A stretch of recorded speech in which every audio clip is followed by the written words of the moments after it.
Dengan Ustazah Indah dalam pembelajaran ekonomi. Nah, dalam video kali ini Ustazah akan membahas bab baru yaitu tentang perdagangan internasional part 1. Oke, langsung aja kita masuk ke materi yang pertama. Yang pertama akan kita bahas adalah tentang pengertian perdagangan internasional. Nah, apa sih perdagangan internasional? Nah, dimulai beberapa waktu lalu, pemerintah Indonesia ini melakukan peremajaan alat utama sistem pertahanannya. Salah satunya adalah melakukan pembelian pesawat tempur dari Rusia. Di sisi yang lain, pemerintah dan masyarakat Rusia membutuhkan kelapa sawit dari Indonesia sebagai bahan baku minyak goreng dan beberapa produk yang lain.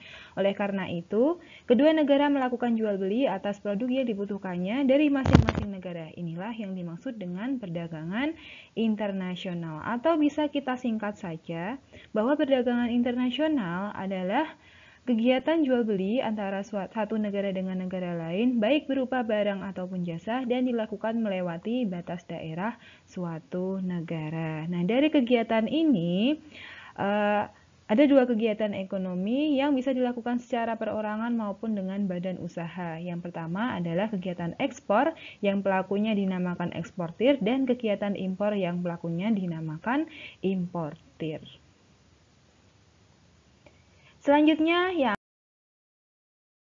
akan kita bahas adalah tentang manfaat melakukan perdagangan internasional. Nah, kenapa sih kita harus melakukan perdagangan internasional? Emangnya tujuannya buat apa? Manfaatnya apa? Nah, sekarang akan kita bahas. Yang pertama, kita bagi dalam sektor real. Manfaat sektor real ada sektor konsumsi, produksi, dan distribusi. Dari sektor konsumsi, manfaat dari perdagangan internasional ini adalah untuk meningkatkan pemenuhan kebutuhan. Jadi, sumber daya dalam suatu negara itu kan belum tentu bisa memenuhi semua kebutuhan masyarakat. Jadi, karena bisa dipenuhi oleh negara lain, maka kita melakukan perdagangan internasional.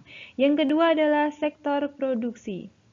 Nah, di sektor produksi ini, manfaat yang didapatkan yang pertama adalah spesialisasi produk, kenaikan investasi, area pemasaran baru yaitu di negara lain, dan kenaikan produktivitas. Selanjutnya, di sektor distribusi, manfaat dari perdagangan internasional dapat dirasakan melalui perdagangan dan investasi. Jadi, hubungan luar negeri ini kan mempengaruhi distribusi pendapatan suatu negara. Yang selanjutnya, manfaat dari sektor moneter. Yang pertama adalah perolehan devisa. Tentu saja dari kegiatan ekspor-impor itu, pemerintah mendapatkan pemasukan dari devisa. Nah, bisa dari hasil perdagangan maupun non-perdagangan. Yang kedua adalah menghindarkan krisis ekonomi. Kenapa bisa? Nah, karena di sini krisis itu kan berarti kelangkaan. Nah, ketika kita kelebihan produksi, tetapi nggak ada yang beli, berarti itu kan krisis juga. Nah, kita jual ke pasar luar negeri. Jadi, krisis itu akan teratasi. Sebaliknya, ketika kita kekurangan produksi, maka kita butuh tambahan. Nah, karena krisis kelangkaan barang atau jasanya, kita beli dari luar negeri. Kalau tadi dijual, sekarang kita membeli. Selanjutnya adalah melancarkan transaksi. Nah, ketika ada transaksi seperti itu, kita antara negara dengan negara yang lain melakukan kerjasama perbankan, yaitu untuk mempermudah alat pembayaran dari perdagangan itu. Oke, di sini manfaatnya ada sektor real dan sektor moneter. Next.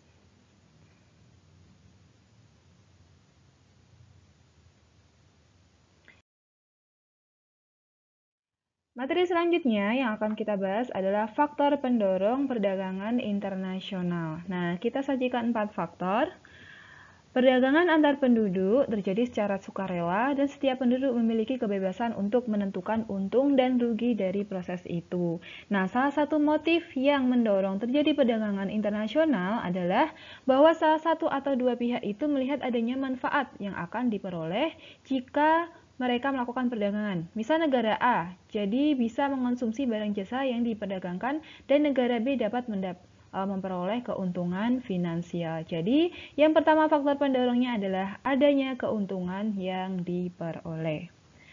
Yang kedua, adalah kepemilikan kekayaan alam yang berbeda. Nah, perbedaan sumber daya yang dimiliki karena berbagai faktor menyebabkan perdagangan. Misalnya, Negara subtropis butuh impor bahan makanan berbahan dasar kelapa dari negara tropis, maka akan terjadi perdagangan internasional.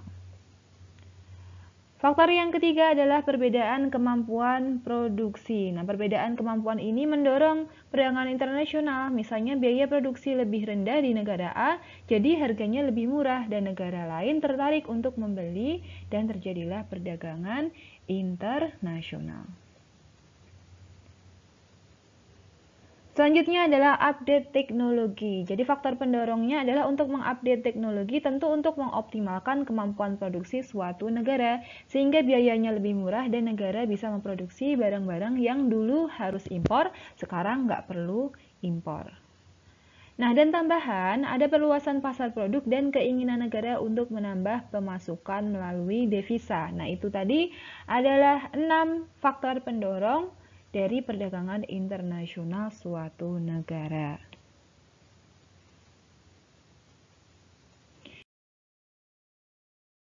Yang terakhir akan kita bahas adalah faktor penghambat perdagangan internasional. Yang pertama adalah kondisi ekonomi dan keamanan tidak stabil. Nah, kondisi ekonomi ini menjadi salah satu pertimbangan dalam perdagangan karena berpotensi menimbulkan kerugian, distribusi tidak aman, tidak terbayar, dan lain-lain. Padahal bisa jadi negara itu benar-benar butuh sumber daya dari negara lain, tapi tidak bisa membeli karena nggak ada yang tertarik. Mereka khawatir gitu kalau misalnya melakukan perdagangan tapi tidak terjamin keuntungan yang bisa didapatkan. Faktor penghambat yang kedua adalah perbedaan mata uang.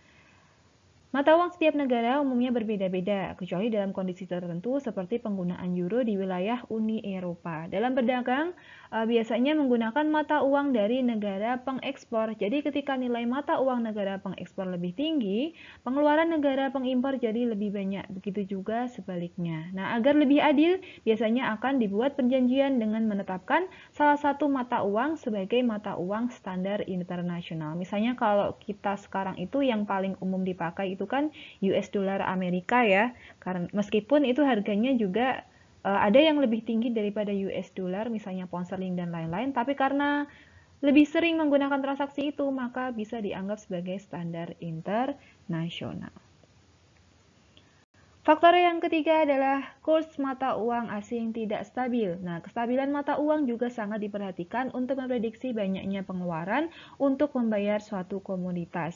Jika nilainya berubah-ubah dengan cepat, akan berpotensi menimbulkan kerugian karena besarnya transaksi tidak bisa dibayar. Jadi prediksinya, oh hari ini aku membayar 100 US dollar. Ternyata ketika perubahan kurs mata uang asing itu menjadi 150.000 US dollar. Nah, 50.000 ini kan mau dicari di mana dalam waktu yang singkat. Makanya ketika tidak bisa diprediksi atau sulit diprediksi, maka akan menghambat perdagangan internasional. Selanjutnya adalah kebijakan ekonomi yang diterapkan oleh suatu negara. Nah, kebijakan ekonomi ini punya dua tujuan. Yang pertama adalah untuk mempermudah, tujuannya untuk memperlancar konsumsi atau sebaliknya untuk mempersulit, yaitu untuk melindungi produk dalam negeri atau untuk sanksi ekonomi suatu negara.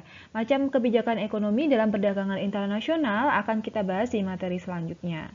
Nah, contohnya di sini yang mempersulit adalah pembatasan jumlah impor, tarif biaya masuk yang tinggi, perizinan yang berbelit-belit, dan masih banyak lagi. Sementara yang mempermudah itu misalnya membangun area perdagangan bebas. Nah, itu kebijakan ekonomi yang mempermudah. Yang terakhir adalah kualitas sumber daya yang rendah. Nah, ini akan menyebabkan kualitas produksi rendah juga, sehingga kalah bersaing dengan negara lain yang mampu memproduksi dengan lebih baik.